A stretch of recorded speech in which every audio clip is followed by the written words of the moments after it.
Quero convidar os irmãos, mesmo assentados, a abrirem suas Bíblias no Evangelho de Marcos, capítulo 4.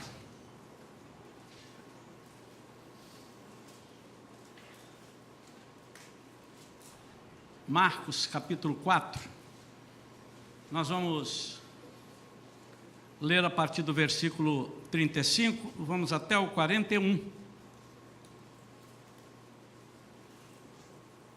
Esse é o texto que servirá de base para a palavra de Deus nesta manhã, para os nossos corações.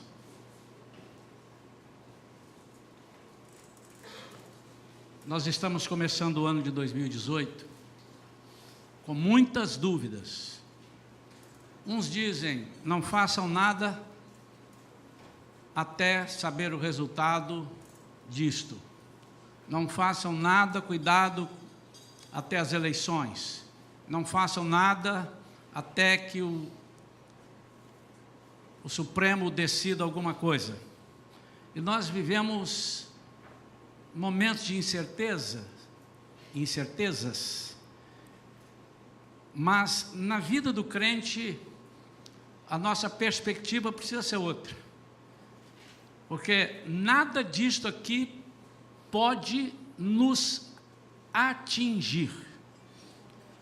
A palavra de Deus, quando diz 1000 cairão ao teu lado e 10.000 à tua direita, e tu não serás atingido, significa que você não será dado como caído, derrotado. Porque se eu fosse perguntar a qualquer servo de Deus aqui, você já foi atingido por uma intempérie qualquer, por alguma coisa, um desastre? Já, muitos. Mas isso te fez desistir de tudo, você ficou e entrou em depressão e está lá no fundo do poço? Não, então você não foi atingido. Tem um provérbio no mundo que diz assim, o que vem de baixo não me atinge. Mas se você prestar atenção nisso, as pessoas estão dizendo assim, o que vem dito dessa pessoa é muito baixo, não me atinge. Mas tudo que fala do inferno vem de baixo, tudo que fala do alto, do céu vem do alto. Naquela passagem onde Saul consulta a feiticeira, ele viu uma pessoa vindo de baixo. Só ali já diz, não era Samuel. Isso é Bíblia, irmãos. Mas ele viu, mas não era. Você não está fora dos problemas. Jesus disse, no mundo as aflições estão aí, vocês vão ter aflições, mas tenham bom ânimo, eu venci o mundo. Traduzindo isso, eu disse, mas vocês não serão atingidos, porque eu venci isto. E se vocês estão em mim, vocês são novas criaturas, as coisas velhas já passaram, eis que tudo se fez novo. Amém ou não? Amém.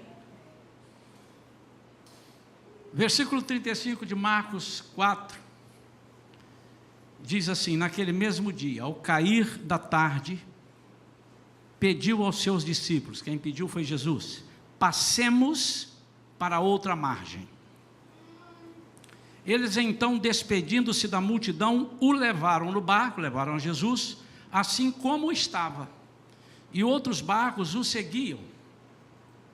Aconteceu que levantou-se um tremendo vendaval, e as grandes ondas se jogavam para dentro do barco, de maneira que este foi se enchendo de água. Jesus estava na popa, dormindo com a cabeça sobre um travesseiro. Os discípulos o despertaram e suplicaram, mestre, não te importas que pereçamos? Então ele se levantou, repreendeu o vento e ordenou ao mar, aquieta-te, silencia-te. E logo o vento serenou e houve completa bonança. E indagou aos seus discípulos, por que sois covardes? O termo mais apropriado aí da tradução mesmo é esse, é covardes. E esse covardes diz literalmente pessoas que perdem o ânimo, perdem a vontade de lutar, se desesperam, são tímidos no sentido de medrosos, pois não confiam em um amigo que os possa livrar. E indagou os seus discípulos, por que sois covardes? Ainda não tendes fé? Ainda? Vocês estão comigo? Ainda não conseguiram? Os discípulos, contudo, estavam tomados de terrível pavor e comentavam uns com os outros: quem é este, que até o vento e o mar lhe obedecem? Pai querido, esta é a tua palavra. Dá-nos sabedoria para entendê-la agora. É palavra revelada. Não queremos entender com o nosso entendimento humano, nosso intelecto, mas queremos entender com a tua revelação. Revela-nos, Senhor, em nome de Jesus. Amém. Inimigos da nossa vitória. Esse é o título da mensagem: inimigos da nossa vitória. Hoje à noite eu vou estar pregando uma palavra sobre restauração. Deus nos restaurar, porque o inimigo tem feito com que nós, muitos de nós, estejamos e sejamos, porque uma coisa é estar, outra coisa é ser, mas tem gente que está e é, estejamos e sejamos acomodados com aquilo que o diabo diz que nós somos ou que deveremos ser. Eu nunca vi a facilidade tamanha das pessoas acreditarem na fé inversa. A fé para ver fantasmas, a fé para ver a morte se precipitando, a fé para achar que tudo vai acontecer de errado. E, quer ver? Vai ser comigo, que comigo nada dá certo. E os irmãos poderão me perguntar: pastor, o senhor leu algum comentário econômico? O senhor tem alguma coisa...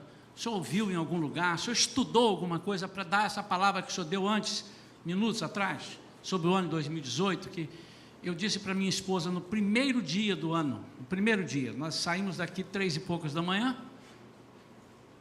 e fomos para casa, fomos dormir, naturalmente, porque eu não sou anjo, então eu durmo, e acordei, e falei para ela assim: eu estou com uma sensação gostosa no meu coração, que 2018 é o ano.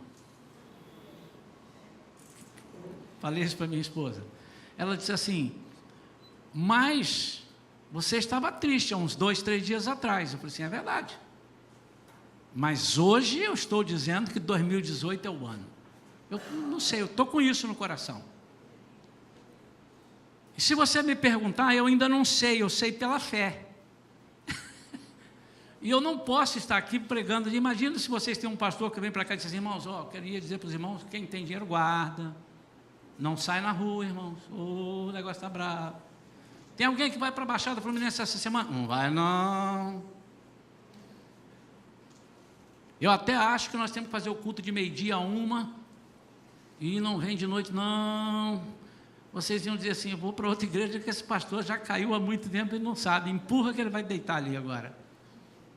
Ainda que eu veja um cenário, ainda que as pessoas me digam, ainda que algumas coisas eu consiga ver, eu preciso crer que há uma promessa. Uma promessa. Deus faz o que Ele bem quiser da nossa vida. Ele tem o controle.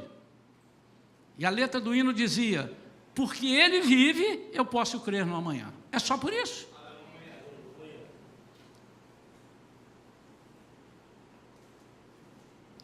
Naquele mesmo dia, ao cair da tarde, pediu aos seus discípulos: passemos para a outra margem. A primeira coisa que Deus nunca pede para você fazer alguma coisa se Ele não estiver junto. Agora, às vezes você faz sem Ele estar junto. Isso é uma decisão sua. Nós, crentes, precisamos entender que nossa vida depende 100% de Deus. Hoje não se usa mais, mas na minha juventude, na minha infância, que não vai lá tanto tempo assim, irmão, são 40 anos, 50 anos atrás, não é tanto tempo assim. O crente tinha o hábito de qualquer coisa que ele falasse, ele disse assim: se Deus quiser. E está na Bíblia. Lá em Tiago, não me lembro o capítulo, mas não precisa procurar para me dizer agora, mas está em Tiago. ele dizendo assim: tudo o que você for fazer, diga se Deus quiser, se Deus consentir. Porque Deus pode querer e pode não querer. Então, o pessoal lá do interior tinha essa mania, né? Se Deus quiser, cuidado para não exagerar, porque a pessoa assim,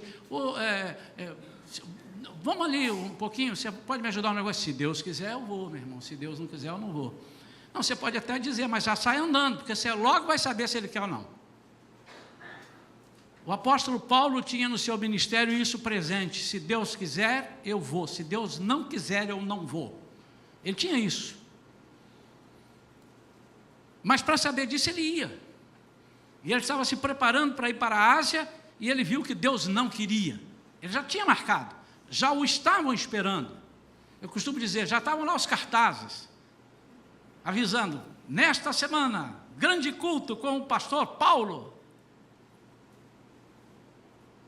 Mas ele entendeu, porque de noite ele teve uma visão, e viu um homem de pé dizendo: passa a Macedônia e nos ajuda. E ele entendeu que aquela era a vontade do Senhor. Então, se aquela era, a outra não era. Mas a gente devia acostumar com isso, irmãos, se Deus quiser.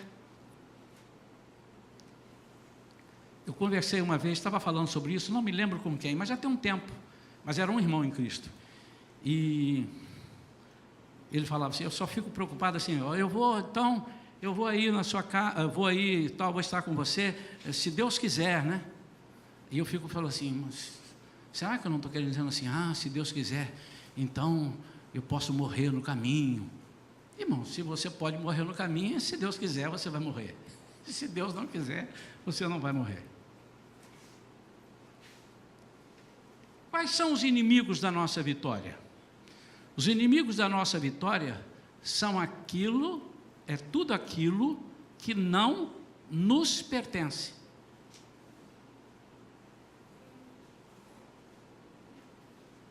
Aquilo que não nos pertence é aquilo que não pertence ao Senhor. Deveria ser, pelo menos. Quantos entenderam? Se eu tenho uma vida e creio que se Jesus vai comigo, tudo vai bem, com Cristo no barco. Esse lance do barco deu muita coisa, deu muita pregação, muito corinho, né? No barco. Jesus está no barco comigo e vai tudo bem. Mas antes de você perceber que vai bem, teve uma tempestade. Eles então, despedindo-se da multidão, o levaram no barco assim como estava. 2. E outros barcos o seguiam.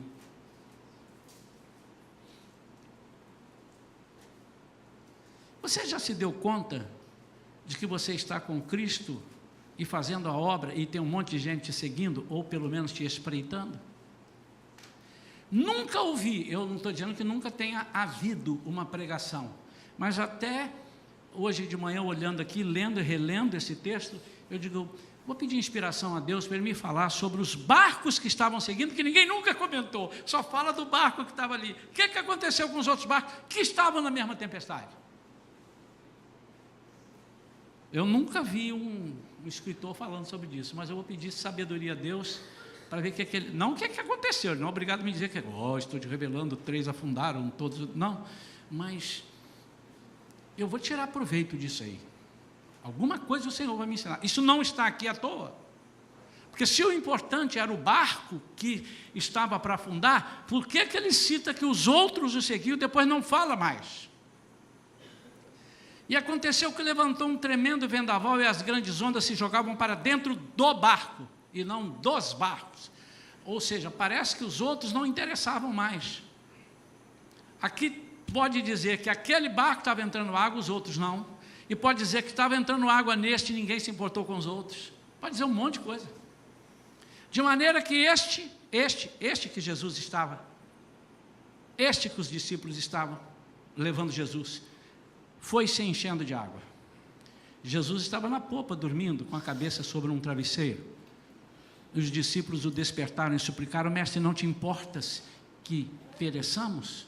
Outra coisa que os escritores não dizem, ele está falando de quem que está perecendo, eles ou todos os outros? Será que eles estão dizendo: farinha pouca, meu pirão primeiro, salva a gente e os outros, eu não mandei ninguém vir atrás de mim? Mas isso é outra pregação, tem que ter cuidado para não sair aqui do meu roteiro. a não ser que o Senhor me faça abandonar aqui, mas inimigos da nossa vitória. Só para você refletir, eu estou me importando com o meu barco ou com os que estão atrás de mim? Você tem vivido uma vida com Deus a ponto de você dar conta a Deus da sua vida, ou também fazer com que as pessoas que estão vindo atrás de você tenham prazer em seguir aquilo que você está seguindo, ou ter o cuidado de não seguir aquilo que você está seguindo? Não é? O fato é que eles clamam por Jesus e dizem: Jesus, o senhor não está aí? O senhor não está nem aí? O senhor está dormindo? Isso é hora de dormir? Eu nunca vi, nós somos pescadores, nunca vi ninguém dormir nessa hora. Por que isso acontece? Primeira coisa, acontece pelo pavor que nós temos de nos lembrar de algo semelhante que nos aconteceu no passado.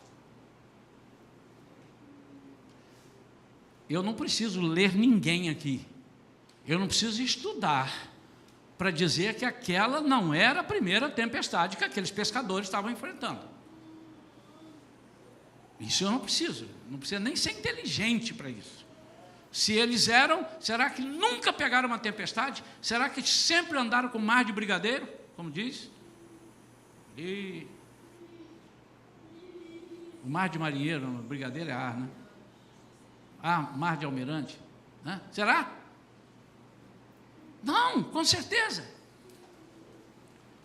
Mas o que estava chamando a atenção neles é a atitude de Jesus. Que Jesus estava muito tranquilo com tudo que estava acontecendo. Por quê? Quando nós temos pavor, normalmente, preste atenção se não é isso, normalmente é porque algo te faz lembrar não da salvação, não da libertação. Pode prestar atenção. Vem primeiramente aquele problema que você teve. De novo. Será que é de novo?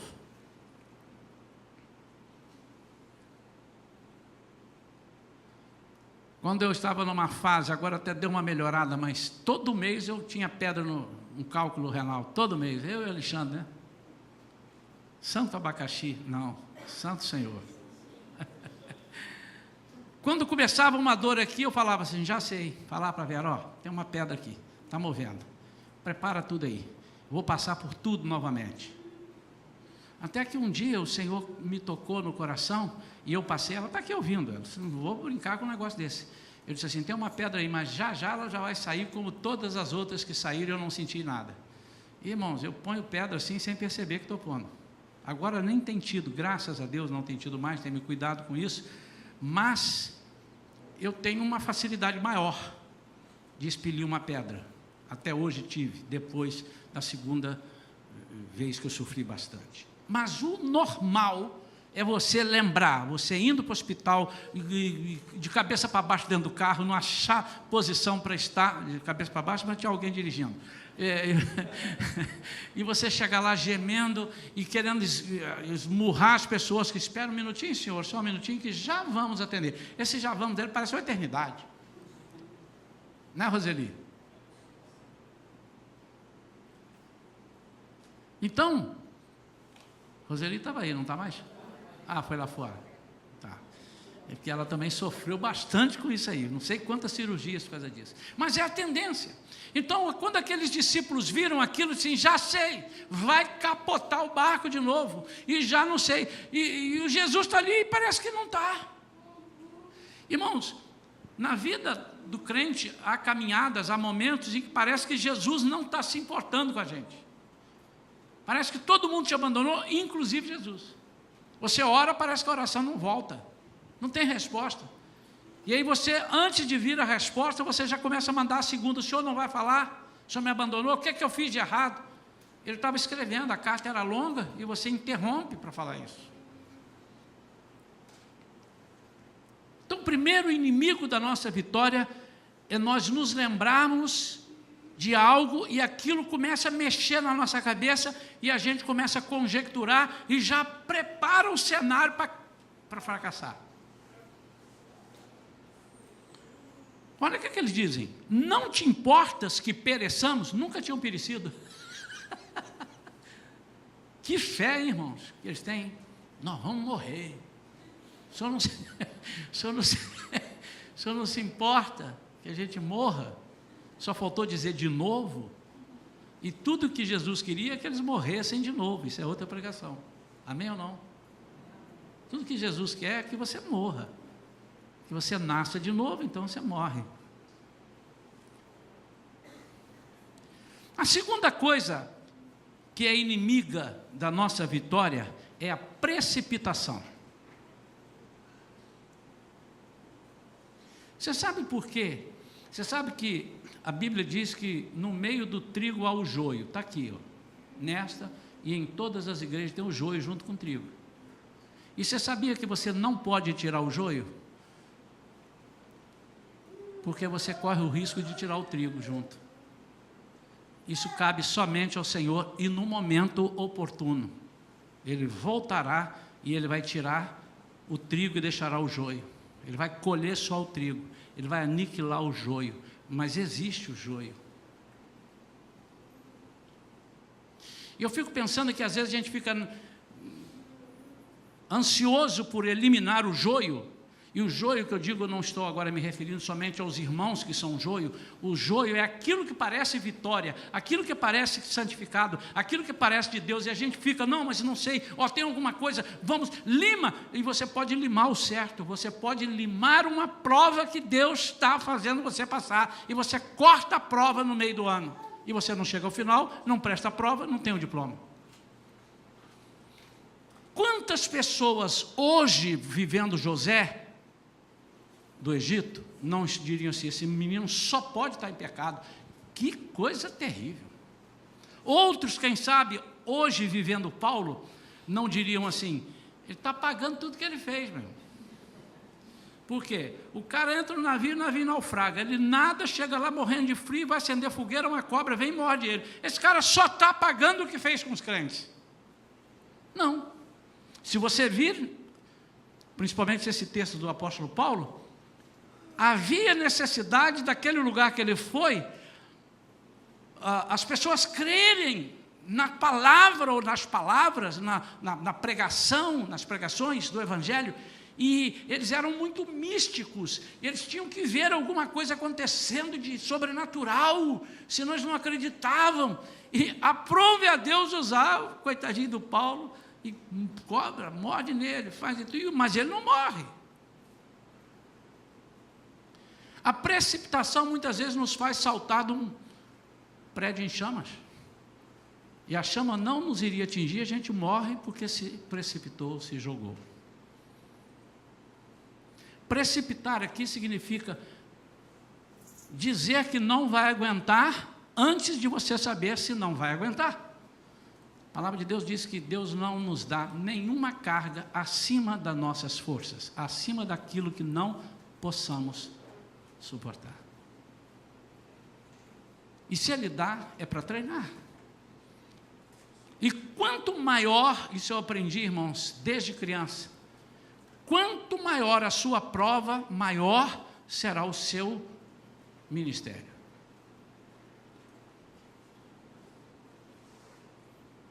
Eu duvido que Deus treinaria alguém para ser engenheiro, para vender fruta na rua.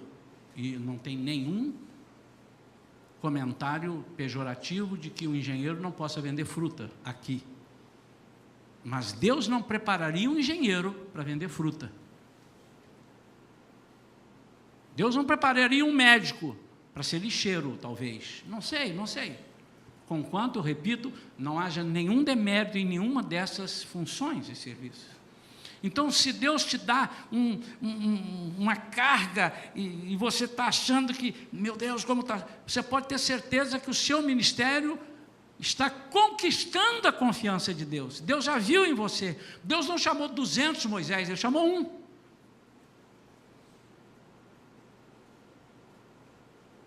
E quando Moisés disse para Deus, não, eu não tenho condição, eu imagino que ele estava ali se jogando no chão mesmo, dizendo, eu não tenho, chama outro. Aí vem Arão, não, leva o Arão, senão eu vou levar, mas você vai, vocês vão os dois. E eu acredito que Deus estava fazendo com que ele entendesse, rapaz, o que eu tenho para você é muito grande. Estava lendo ontem ou anteontem sobre a vida de Gideão, e a gente conhece e prega muito sobre Gideão, que Deus falou, ser forte, se esquece até que ele deu umas vaciladas, não, mas eu não sei, então faz essa prova, agora faz a outra, aí Deus já estava coçando a cabeça, quantas provas esse cara quer? Daqui a pouco, agora ele vai, ele disse, mas eu estou com medo, ele manda descer no arraial, mas Gideão venceu. Mas tem uma passagem lá em Juízes, no capítulo 8, não leia agora, senão você vai sair da pregação, depois você vai ler, que o povo chama Gideão para reinar sobre ele, e Gideão disse, eu não vou reinar, nem eu, nem meu filho, nem minha descendência. Ele cortou ali aquilo que Deus estava preparando para ele e a sua descendência ser reinar sobre o povo. E depois você vai ver como é que foi o final dessa história. Quem sabe um dia a gente prega sobre isso. Que coisa tremenda, irmãos.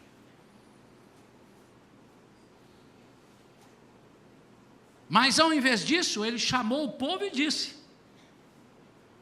peguem todos os anéis, brincos, tudo que vocês têm aí, tragam para mim. E ele fez uma éfode, e o que é que ele queria? Ele queria ser visto como aquele que venceu a batalha. Deus não quer só que você vença a batalha, Deus quer que você reine. Somos reis e sacerdotes.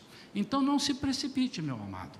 Não saia da guerra, porque pode ser que Deus esteja com o diploma na mão, com o certificado, com a coroa para te dar, e você está jogando tudo fora. Porque se precipitou, você nem sabe aonde vai dar essa história, e você já está chutando balde. Precipitação. Você nem sabe se o bombeiro já está ali com a escada, Magiros, né? Ali, chegando perto, você já pula. Do 10º andar, meu amado, mas quem sabe eu me salvo. Mas calma, espera, vamos ver.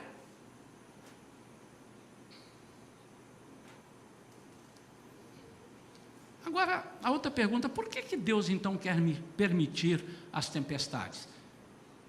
Por que Deus, se é um Deus tão bom como nós seríamos, de vez em quando tem uma pergunta dessa, se Deus é bom porque tem gente sofrendo, se Deus é bom porque tem gente passando fome, como se Deus tivesse culpa nos pecados ou nos erros e nas precipitações das pessoas.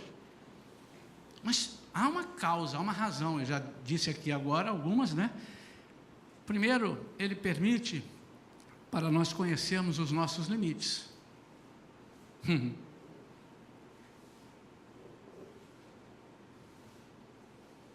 A dor é um negócio muito importante na nossa vida.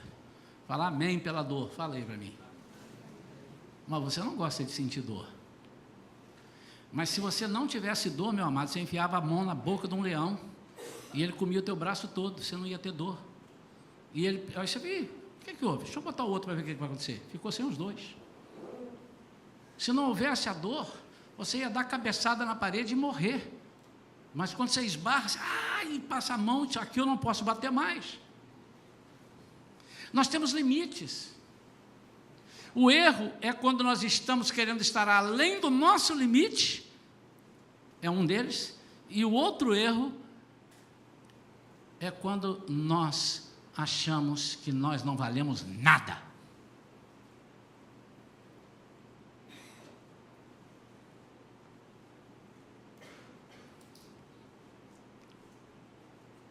Há um porquê. Por que ele quer que eu conheça o meu limite? Para que eu sempre dependa dele. Se é uma coisa que Deus não vai abrir mão, meu amado e minha amada, é a sua dependência dele.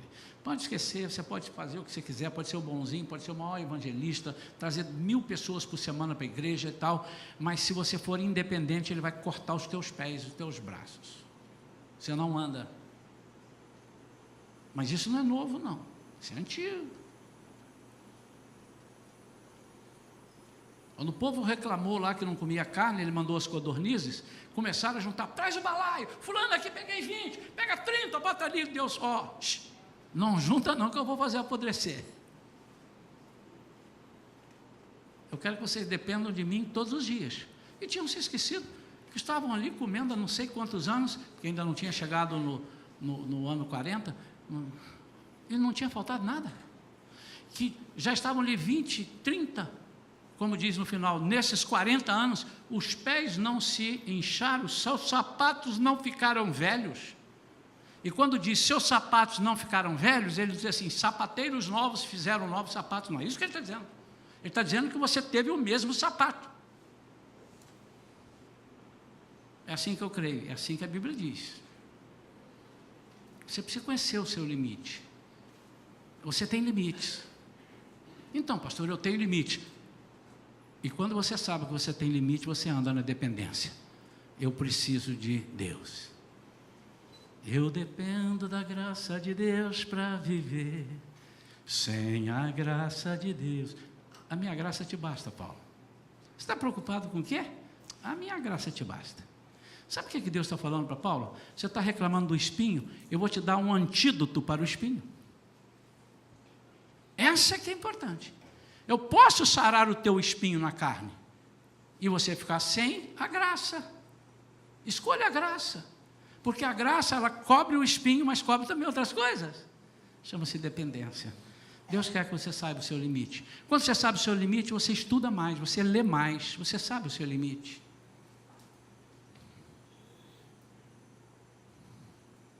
Segundo, Deus quer permitir tempestades para baixar a nossa bola. O que é isso? Nosso orgulho. O que Deus não gosta é de gente orgulhosa. E o orgulho atrapalha, irmãos. Atrapalha nós aceitarmos oração, atrapalha nós aceitarmos ajuda, atrapalha nós conversarmos e falarmos dos nossos problemas com as pessoas. É óbvio que você não vai falar com quem você não tem confiança, mas a Bíblia diz, confessai os seus pecados uns aos outros.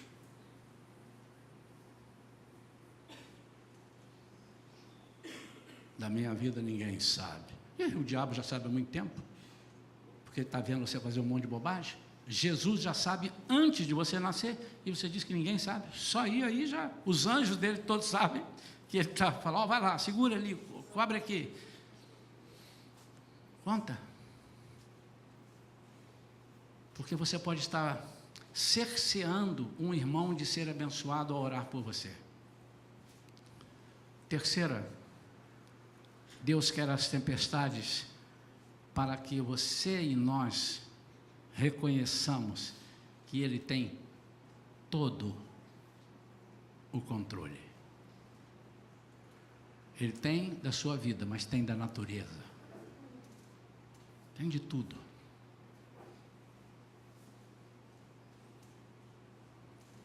Eu estava lendo, guardei aqui para depois alguns que quiserem interessados.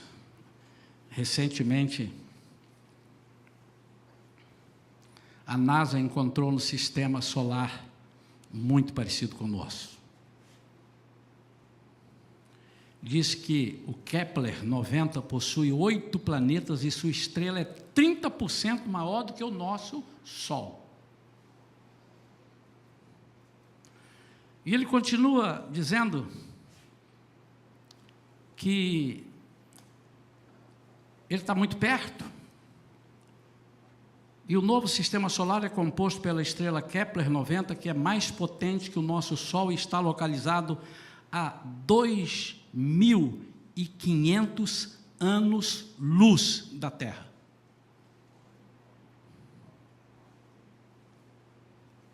2.500 anos-luz. E eu lendo aqui,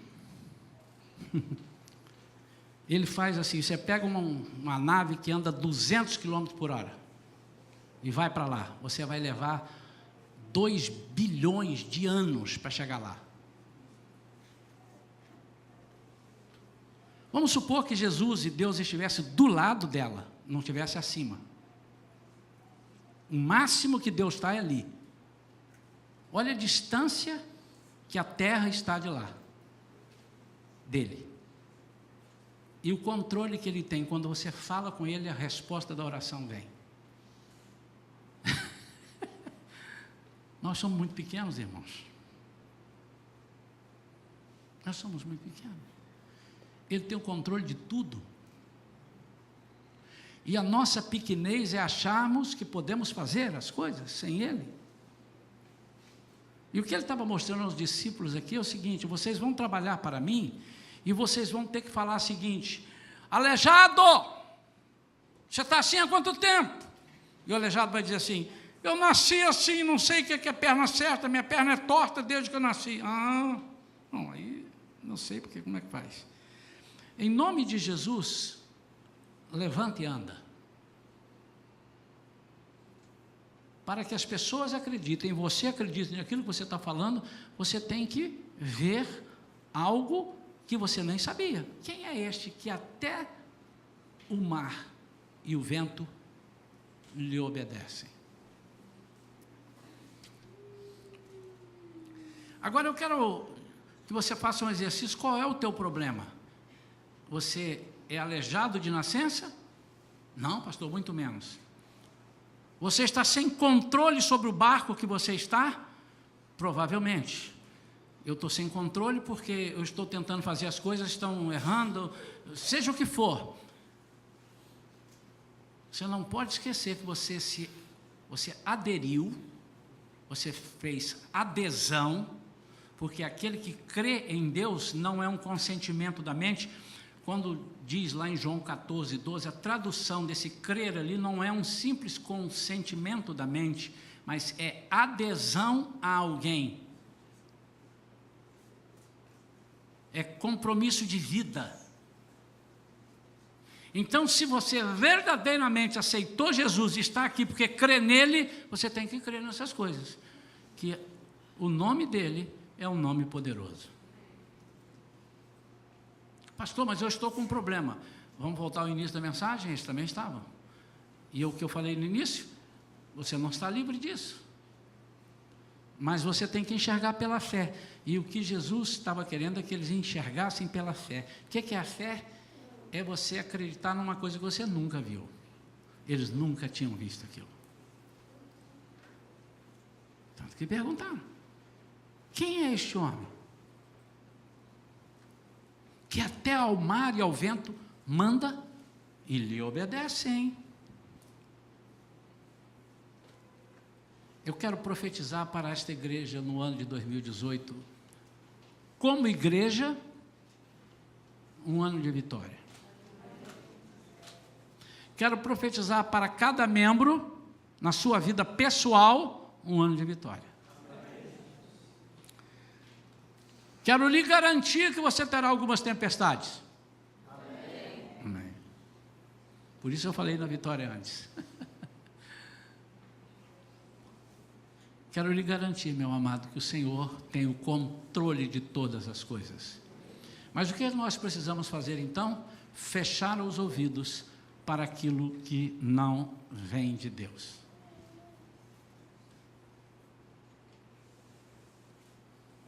Aquilo que não vem de Deus. O que não vem de Deus? Incerteza. O que não vem de Deus? Medo. A covardia. A covardia. Aqui no original quer dizer que você é tímido por medo, que você não confia no seu Senhor. Isso é covardia. Você dizer que Ele é seu dono, mas que Ele não vale nada, que Ele nem deveria ser seu dono. É como se você estivesse dizendo.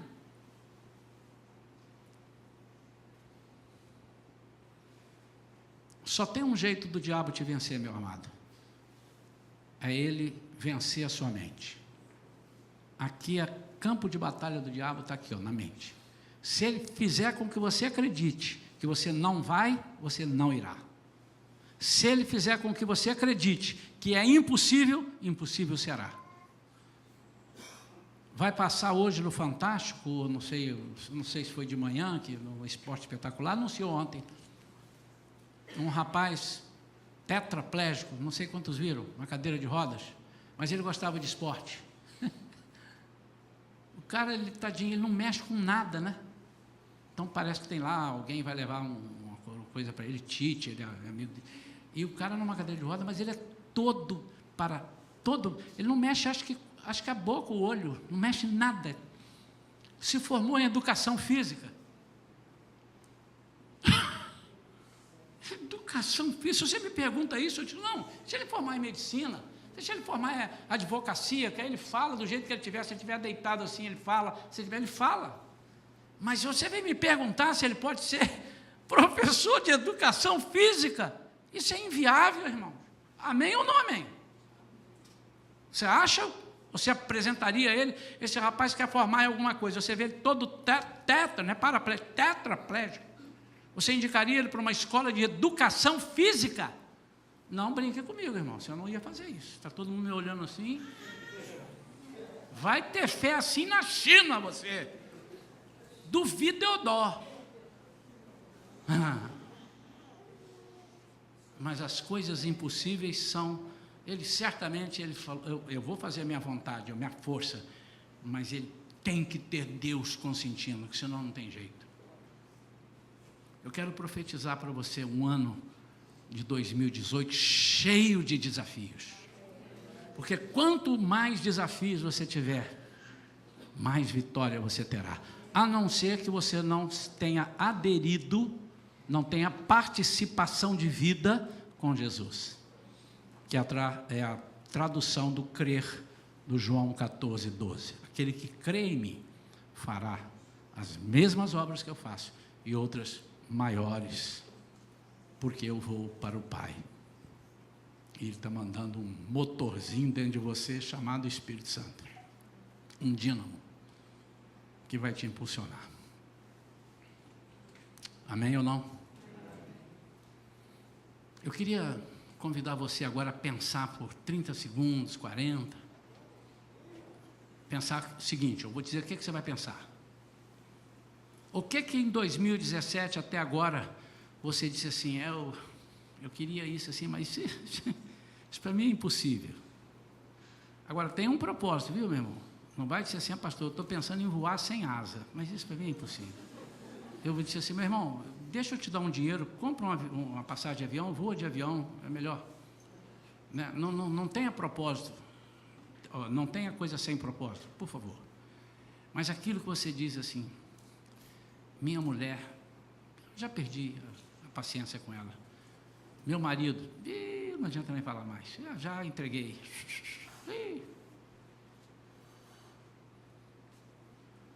O Senhor está dizendo para você assim, eu vou dizer, quem é este que até marido lhe obedece?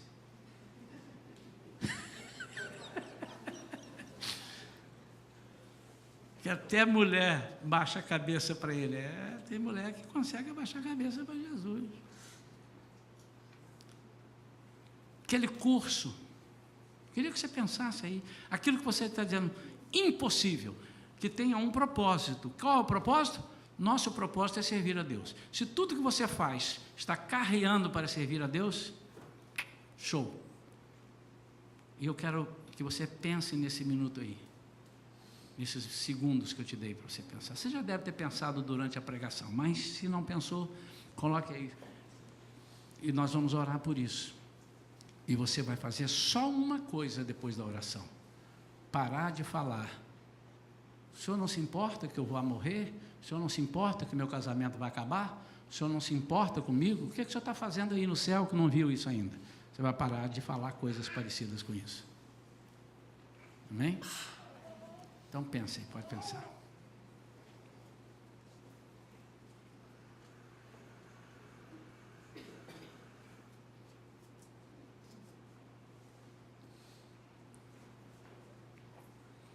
É um exercício de fé.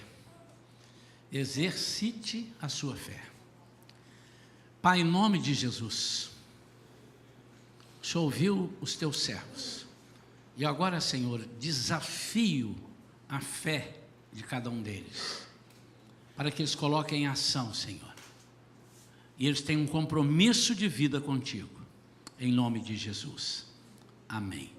Vamos ficar de pé. Se algum de vocês orou nesse sentido, ou pedindo alguma coisa para Deus te livrar dessa tempestade, eu quero que você venha aqui ao altar e coloque esse pedido.